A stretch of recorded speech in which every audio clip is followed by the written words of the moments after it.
നോക്കൂ, ഏത് പദ്ധതിയുടെ ആനുകൂല്യം കിട്ടണമെങ്കിലും വേറെ ഏത് ആശ്രയ പദ്ധതിയുടെ ആനുകൂല്യം കിട്ടണമെങ്കിലും ബേസിക് ഡോക്യുമെന്റ് വേണ്ടേ?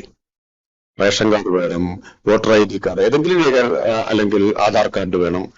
ഒരു പദ്ധതിയുടെയും ആനുകൂല്യം ഇന്നുവരെ കിട്ടാത്ത, ഒരു ക്ഷേമ പദ്ധതികളിലും സ്പർശിക്കാത്ത വിഭാഗങ്ങളെയാണ് അതിദരിദ്രരായിട്ട് കണ്ടത്. ഇത്രയും അവസരം ഉണ്ടായിരുന്നു. സതുദ്ദേശത്തോടുകൂടിയാണെങ്കിൽ ഈ 4 വർഷത്തിനിടയിൽ ഈ ചോദ്യങ്ങൾ ഉയർത്താമായിരുന്നു, അഭിപ്രായങ്ങൾ മുന്നോട്ട് വയ്ക്കാമായിരുന്നു, വിമർശനങ്ങളും ആകാമായിരുന്നു. അത് പരിഗണിക്കാനും ഒരു തടസ്സവും ഉണ്ടായിരുന്നില്ല. ഒരു സുപ്രഭാതത്തിൽ എഴുന്നേറ്റ് ഇത്തരം ചോദ്യങ്ങൾ ഉയർത്തുകയാണ്.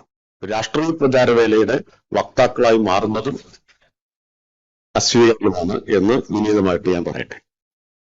ഇപ്പൊ തന്നെ പറഞ്ഞത് അതല്ലെങ്കിൽ സർക്കാരിൽ നിന്ന് മറുപടി ഇല്ലാത്തതുകൊണ്ടാണെന്ന് വിചാരിക്കേണ്ടെന്നുള്ളതുണ്ട്. വിശദമായ റിപ്പോർട്ട് നാളെ ബഹുമാനപ്പെട്ട മുഖ്യമന്ത്രി പ്രസിദ്ധീകരിക്കുമ്പോൾ ഇതിൽ കൂടുതൽ കാര്യങ്ങൾ ആ റിപ്പോർട്ടിലുണ്ടാവും.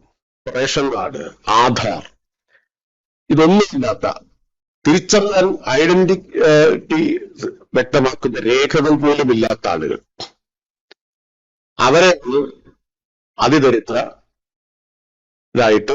കണ്ടത്, നിർവചിച്ചത്. സദൃശരായിട്ടുള്ള ആളുകൾ എന്ന് നമുക്ക് പറയാം. ജീവിച്ചിരിപ്പുണ്ട്, രേഖയില്ല, ആധാറില്ല, റേഷൻ കാർഡില്ല, തങ്ങൾ എന്തും തെളിയിക്കുന്ന ഒരു രേഖയുമില്ലാത്ത ഏറ്റവും നിസ്സഹായരായ മനുഷ്യർ. അവർക്ക് അതിജീവിക്കണമെങ്കിൽ സർക്കാരിന്റെയും സമൂഹത്തിന്റെയും പിന്തുണ കൊണ്ട് മാത്രമേ കഴിയൂ. ഇപ്പോ പല മാധ്യമ പ്രവർത്തകരും വളരെ ഗൗരവമായിട്ട് കാര്യങ്ങളെല്ലാം അന്വേഷിക്കുന്ന പലരും ഇത്തരം ഗുണഭോക്താക്കളുടെ വീടുകൾ അന്വേഷിച്ചു പോയ ശേഷം ആ അനുഭവങ്ങൾ ഞങ്ങളോട് പറയുണ്ടായി. എന്നോട് നേരിട്ട് പറഞ്ഞവരുണ്ട്, ഇങ്ങനൊരു പദ്ധതി ഇല്ലായിരുന്നെങ്കിൽ അവർക്ക് ജീവിക്കാൻ, മുന്നോട്ട് പോകാൻ കഴിയില്ലായിരുന്നു എന്നത് അവർ അത് റിപ്പോർട്ട് ചെയ്യുമെന്നാണ് ഞാൻ പ്രതീക്ഷിക്കുന്നത്. അപ്പൊ അതാണ് അതിദാരിദ്ര്യം എന്നതുകൊണ്ട് നിർവചിച്ചത്. ഈ കത്തിൽ ഒരു വലിയ കൺഫ്യൂഷൻ ഉള്ളതായിട്ടാണ്, വിദഗ്ധർക്ക് ഒരു കൺഫ്യൂഷൻ ഉള്ളതായിട്ടാണ് തോന്നുന്നത്. അത് അതിദാരിദ്ര്യവും ദാരിദ്ര്യവും തമ്മിലുള്ള വ്യത്യാസമാണ്. അതായത് കത്തിൽ ആദ്യം തന്നെ പറയുന്ന ഒരു കാര്യം, 2021 ജൂലൈ മുതൽ തുടർന്നു വന്ന ദാരിദ്ര്യ നിർമ്മാർജ്ജന പ്രവർത്തനങ്ങളിലൂടെ ദാരിദ്ര്യമുക്തമാക്കി എന്നാണ് സർക്കാരിന്റെ അവകാശവാദം. അതല്ല സർക്കാരിന്റെ അവകാശവാദം. അതിദാരിദ്ര്യ നിർമ്മാർജ്ജന പദ്ധതിയിലൂടെ അതിദാരിദ്ര്യ നിർമ്മാർജ്ജനം ചെയ്തു എന്നതാണ്. ദാരിദ്ര്യം എന്ന് പറഞ്ഞാൽ പല കാരണങ്ങൾ കൊണ്ട് ദാരിദ്ര്യമുള്ളവരുണ്ടാവും. പക്ഷെ അവർക്കും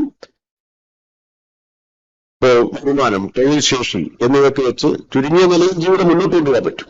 ജീവിതം തന്നെ മുന്നോട്ട് കൊണ്ടുപോകാൻ കഴിയാത്തവരാണ് അതിദരിദ്രരായിട്ടുള്ള ആളുകൾ. അടിസ്ഥാന സേവനങ്ങളൊന്നും ലഭിക്കാത്തവർ, അടിസ്ഥാന രേഖകൾ പോലും ഇല്ലാത്തവർ, അവരെ അതിൽ നിന്ന് രക്ഷിക്കുക എന്നതായിരുന്നു ഈ അതിദാരിദ്ര്യ നിർമ്മാർജ്ജന പദ്ധതിയുടെ ഉദ്ദേശം. ചോദ്യങ്ങൾ ഈ സന്ദർഭത്തിൽ ഉയർത്തിയതിന്റെ സാങ്കത്യം എന്താണ് എന്നത് പരിശോധിക്കേണ്ടതാണ്. ഇത്രയും അവസരം ഉണ്ടായിരുന്നു. സതുദ്ദേശത്തോടുകൂടിയാണെങ്കിൽ ഈ 4 വർഷത്തിനിടയിൽ ഈ ചോദ്യങ്ങൾ ഉയർത്താമായിരുന്നു, അഭിപ്രായങ്ങൾ മുന്നോട്ട് വയ്ക്കാമായിരുന്നു, വിമർശനങ്ങളും ആകാമായിരുന്നു. അത് പരിഗണിക്കാനും ഒരു തടസ്സവും ഉണ്ടായിരുന്നില്ല. ഒരു സുപ്രഭാതത്തിൽ എഴുന്നേറ്റ് ഇത്തരം ചോദ്യങ്ങൾ ഉയർത്തുകയാണ്. ഞാനിതിന്റെ നാൾവഴി ചുരുക്കുമെന്നുകൂടി പറയാം. ആദ്യ മന്ത്രിസഭാ യോഗത്തിൽ തീരുമാനമെടുത്തു. അന്ന് തന്നെ ആദ്യത്തെ പത്രസമ്മേളനത്തിൽ ഇക്കാര്യം പ്രഖ്യാപിച്ചു. 2021 ജൂൺ ജൂലൈ മാസങ്ങളിൽ അതിദാരിദ്ര്യ നിർണയ പ്രക്രിയ, സമഗ്രമായ പ്രക്രിയ ആരംഭിച്ചു. 22 മാർച്ചോടുകൂടി അന്തിമ പട്ടിക ഗ്രാമസഭ, വാർഡ് സഭ അംഗീകാരത്തോടെ തദ്ദേശ സ്ഥാപനങ്ങൾ അംഗീകരിച്ചു. നേരത്തെ പറഞ്ഞ ലിസ്റ്റ് ഓഫ് റെക്കമെൻഡേഷൻ അല്ല. പിന്നെ പൈലറ്റ് സ്റ്റഡി നടത്തിയിട്ടുണ്ട് 3 സ്ഥലങ്ങളിലാണ്. ഒന്ന് തിരുവനന്തപുരം ജില്ലയിലെ 5 പഞ്ചായത്ത്, മറ്റൊന്ന് വടക്കാഞ്ചേരി മുനിസിപ്പാലിറ്റി, വയനാട്ടിലെ തിരുനെല്ലി പഞ്ചായത്ത്. 3നും ആ തെരഞ്ഞെടുപ്പിനൊക്കെ പ്രത്യേകതയുണ്ട്. തെക്ക്, വടക്ക്, മധ്യ കേരളം, നഗരസഭ, ഒരു പഞ്ചായത്ത്, പിന്നൊന്നൊരു ട്രൈബൽ മേഖല. ഈ പൈലറ്റ് സ്റ്റഡി നടത്തിയിട്ടുണ്ട്. ആ പൈലറ്റ് സ്റ്റഡിയുടെ കാര്യം ഇവർ അറിഞ്ഞിട്ടില്ലെന്ന് എനിക്ക് തോന്നുന്നത്. അല്ലെങ്കിൽ പൈലറ്റ് സ്റ്റഡി നടന്ന സമയത്ത് അവർക്ക് അവരുടെ അഭിപ്രായങ്ങൾ മുന്നോട്ട് വയ്ക്കാമായിരുന്നു. ആലപ്പുഴ, കുമാരപുരം, കാസർഗോഡ്, കള്ളാർ ഒഴികെ 1032 തദ്ദേശ സ്ഥാപനങ്ങളിൽ ആയിട്ടാണ് ഈ പട്ടിക തയ്യാറായത്. ഈ 2 സ്ഥലങ്ങളിൽ അതിദരിദ്രർ കണ്ടെത്തിയിട്ടില്ല. 1034-ൽ 1032-ലാണ് കണ്ടെത്തിയത്. മൈക്രോ പ്ലാൻ, അതാണ് വേറൊരു പ്രത്യേകത. ഇവര് ഈ ഇതെങ്ങനെ കൈവരിച്ചു എന്നതാണ്. 64,006 മൈക്രോ പ്ലാൻ ഉണ്ടാക്കി. ഇന്ത്യയുടെ ചരിത്രത്തിൽ ആദ്യമാണ് മൈക്രോ പ്ലാൻ അധിഷ്ഠിതമായിട്ടുള്ള ഒരു പദ്ധതി എന്നത്. എന്ന് വെച്ചാൽ ഓരോ കുടുംബത്തിന്റെയും അതിദാരിദ്ര്യത്തിന് കാരണമായ ഘടകങ്ങൾ കണ്ടെത്തി അത് പരിഹരിക്കാൻ ആവശ്യമായത് എന്താണോ എന്നതിന്റെ അടിസ്ഥാനത്തിൽ പ്രത്യേകം പ്രത്യേക മൈക്രോ പ്ലാൻ ഓരോ കുടുംബത്തിനും. ആ മൈക്രോ പ്ലാൻ നിർവഹിച്ചിട്ടാണ് ഇപ്പോ അവരെ അതിദാരിദ്ര്യത്തിൽ നിന്ന് മുക്തരാക്കിയിട്ടുള്ളത്. ഇതിനു മുമ്പ് ഒരു പദ്ധതിയും മൈക്രോ പ്ലാൻ അധിഷ്ഠിതമായിട്ടുണ്ടായിട്ടില്ല. ഇതിന്റെ അടിസ്ഥാനത്തിൽ ഒരു രേഖ കൂടി ഉണ്ട് കേട്ടോ. 2023 നവംബർ 1 ഒരു പ്രോഗ്രസ് റിപ്പോർട്ട് പ്രസിദ്ധീകരിച്ചിരുന്നു. ആദ്യത്തെ ക്വസ്റ്റ്യൻ പിന്നിട്ടപ്പോ ഇതെല്ലാം പ്രസിദ്ധീകരിച്ചുകൊണ്ട് അപ്പോഴും ചോദ്യങ്ങൾ ഉണ്ടായില്ല, അഭിപ്രായങ്ങൾ ഉണ്ടായില്ല, ഈ പറഞ്ഞ വിമർശനങ്ങളൊന്നും അപ്പോഴും ഉണ്ടായിരുന്നില്ല. ഇതെല്ലാം കഴിഞ്ഞാണ് ഇപ്പോ പ്രഖ്യാപനത്തിലേക്ക് വരുന്നത്. ഇനി ഇതിന് വല്ല വസ്തുതാപരമായ പിൻബലമുണ്ടോ എന്നൊരു ചോദ്യം കൂടിയുണ്ട്. 4677 കുടുംബങ്ങൾക്കാണ് വീട് മാത്രം നൽകിയത്. വസ്തുവും വീടും കൊടുത്തത് 2713 കുടുംബങ്ങൾക്കാണ്. 5646 കുടുംബങ്ങൾക്കാണ് വീട് റിപ്പയറിന് 2 ലക്ഷം രൂപ വീതം സഹായം നൽകിയത്. ഉദാഹരണത്തിന് 4394 കുടുംബങ്ങൾക്കാണ് വരുമാനം ഉറപ്പാക്കിയത്. അതിനുവേണ്ടി കുടുംബശ്രീ പ്രത്യേകമായൊരു പദ്ധതി തന്നെ ആവിഷ്കരിച്ചു, ഉജ്ജീവനം എന്ന പേരിൽ. അവകാശ രേഖകൾ 21,263 കുടുംബങ്ങൾക്കാണ് ലഭ്യമാക്കിയത്. അതാണ് നമ്മൾ കാണേണ്ട ഒരു കാര്യം. 21,263 പേർ ഒരു രേഖയും ഇല്ലാത്തവരായിരുന്നു. അതാ ഞാൻ പറഞ്ഞ അദൃശ്യരായ മനുഷ്യരെന്ന്. ഭക്ഷണം 20,648 പേർക്കാണ് കൊടുത്തത്. അതിൽ ഭക്ഷണ കിറ്റ് 18,438 പേർക്കും 2,210 പേർക്ക് പാകം ചെയ്ത ഭക്ഷണം എത്തിച്ചുകൊണ്ടിരിക്കുകയാണ്. 2,210 പേർക്ക്. 85,721 പേർക്ക് മരുന്നും ചികിത്സയും ലഭ്യമാക്കിക്കൊണ്ടിരിക്കുന്നു. 5,777 പേർക്ക് പാലിയേറ്റീവ് പരിചരണം ഉറപ്പാക്കിക്കൊണ്ടിരിക്കുന്നു. 7 പേരുടെ അവയവ മാറ്റിവയ്ക്കൽ ശസ്ത്രക്രിയയും അതിദാരിദ്ര്യ നിർമ്മാർജ്ജന പദ്ധതി ഉപയോഗിച്ച് നടപ്പാക്കിയുണ്ടായി. അതിദരിദ്ര കുടുംബങ്ങളിലെ 7 പേരുടെ. ഇതാണ് വസ്തുതാപരമായിട്ട് എന്ത് ഉണ്ടായി എന്ന് ചോദിച്ചതിനുള്ള മറുപടി. അപ്പോ അവസാനത്തെക്കുറിച്ച് പറയാനുള്ളത്, ഈ കത്ത് അവർ അവസാനിപ്പിക്കുന്നത്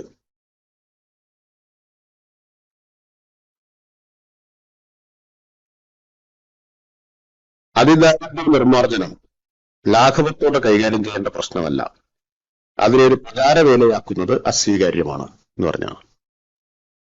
എനിക്ക് ബഹുമാന്യരായ വിദഗ്ധരോടും വിനീതമായിട്ട് പറയാനുള്ളത്, ഇതുപോലുള്ള കാര്യങ്ങളെ ഇത്രമാത്രം ലാഘവത്തോടെ കൈകാര്യം ചെയ്യാൻ പാടില്ല. വസ്തുതകൾ മനസ്സിലാക്കി അത് മനസ്സിലാക്കാൻ ശ്രമിച്ച് വേണം ഇത്തരം കാര്യങ്ങൾ കൈകാര്യം ചെയ്യാൻ എന്നത് വളരെ വിനയത്തോടുകൂടി അവരോട് ഞാൻ അഭ്യർത്ഥിക്കുകയാണ്. അതൊരു പ്രചാരവേലയാക്കുന്നതും അസ്വീകാര്യമാണ്. രാഷ്ട്രീയ പ്രചാരവേലയുടെ വക്താക്കളായി മാറുന്നതും അസ്വീകാര്യമാണ് എന്ന് വിനീതമായിട്ട് ഞാൻ പറയട്ടെ. ഇപ്പൊ തന്നെ പറഞ്ഞത് അതല്ലെങ്കിൽ സർക്കാരിന് മുമ്പ് മറുപടി ഇല്ലാത്തതുകൊണ്ടാണെന്ന് വിചാരിക്കേണ്ടെന്നുള്ളതുണ്ട്. വിശദമായ റിപ്പോർട്ട് നാളെ ബഹുമാനപ്പെട്ട മുഖ്യമന്ത്രി പ്രസിദ്ധീകരിക്കുമ്പോൾ ഇതിൽ കൂടുതൽ കാര്യങ്ങൾ ആ റിപ്പോർട്ടിലുണ്ടാവും.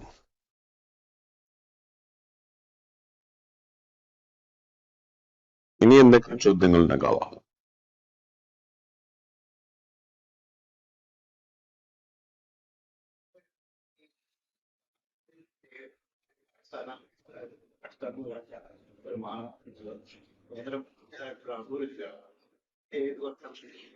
അല്ല, അത് പറഞ്ഞത് ദാരിദ്ര്യരേഖയാണ്. ഇത് അതിദാരിദ്ര്യമാണ്.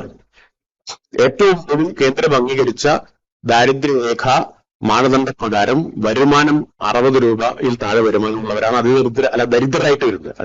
ദരിദ്രരായിട്ട് വരുന്നത്. അത് ഇവിടെ വിഷയമല്ല, പറഞ്ഞു സാന്ദർഭികമായി പറഞ്ഞതേ ഉള്ളൂ. നമ്മൾ അതൊന്നും പരിഗണിച്ചതല്ല. വരുമാനം മാത്രമല്ല അവിടെ പരിഗണിച്ചത്, അതിനപ്പുറമുള്ള ഘടകങ്ങളാണ് പരിഗണിച്ചത്.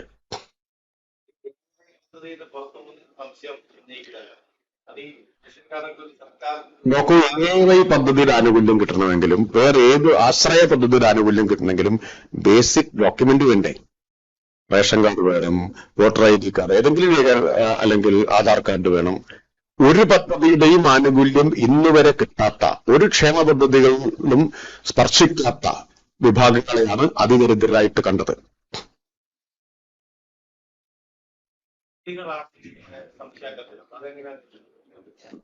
ബാക്കി എല്ലാവർക്കും ഏതെങ്കിലും പദ്ധതിയുടെ ആനുകൂല്യമുണ്ട്. ഞാൻ ആവർത്തിച്ചു പറഞ്ഞു, ഒരു പദ്ധതിയുടെയും ആനുകൂല്യം കിട്ടാത്ത, ഒരു രേഖയും കൈവശമില്ലാത്ത, നേരത്തെ പറഞ്ഞ സാധാരണ നോൺ എക്സിസ്റ്റന്റ് ഗ്രൂപ്പ് എന്ന് പറയും.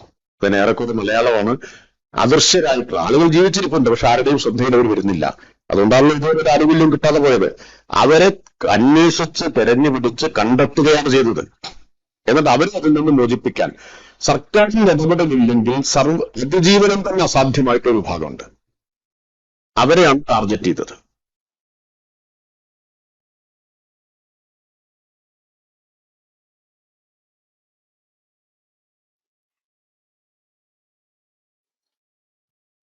ഞാൻ ഗൂഢാലോചനയൊന്നും ആരോപിക്കുന്നില്ല. അവർ പലരും വളരെ മുതിർന്ന ബഹുമാനരായിട്ടുള്ള ആളുകളാണ്. എനിക്ക് തോന്നുന്നില്ല അവർ പലരും ഇത് ഈ കത്തിൽ എഴുതിയ കാര്യം വായിച്ചിട്ടായിരിക്കും ഒപ്പിട്ടിട്ടുണ്ടാവുക എന്ന് ഞാൻ വിചാരിക്കുന്നില്ല.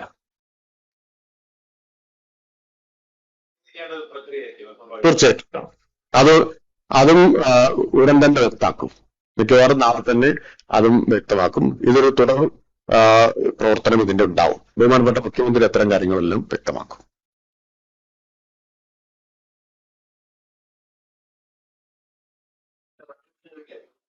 അത് കണ്ടതുവരെ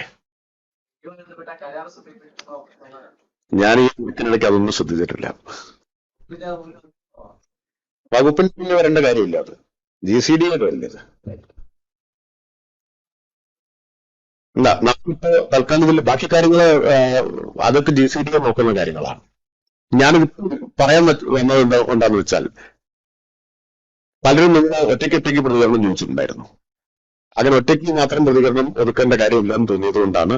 കാരണം സർക്കാർ ഇത്രയും ആധികാരികമായി വളരെ ഒബ്ജക്റ്റീവായിട്ട് ചെയ്തിട്ടുള്ള ഒരു കാര്യത്തെക്കുറിച്ച് ഒരു പുകഴ്ച സൃഷ്ടിക്കാൻ നിർഭാഗ്യവശാൽ വിദഗ്ധരുടെ ഭാഗത്തു നിന്ന് ശ്രമം ഉണ്ടായപ്പോൾ അത് അപ്പം തന്നെ വ്യക്തത വരുത്തേണ്ടതുണ്ട് എന്നതുകൊണ്ടാണ്. അതുകൊണ്ടാണ് ഇപ്പോൾ ഇന്ന് നിങ്ങളെ കാണാൻ എന്ന് തീരുമാനിച്ചത്. അത് വളരെ നിർഭാഗ്യകരവുമാണ് അതിന് ശ്രമിക്കുന്നത്.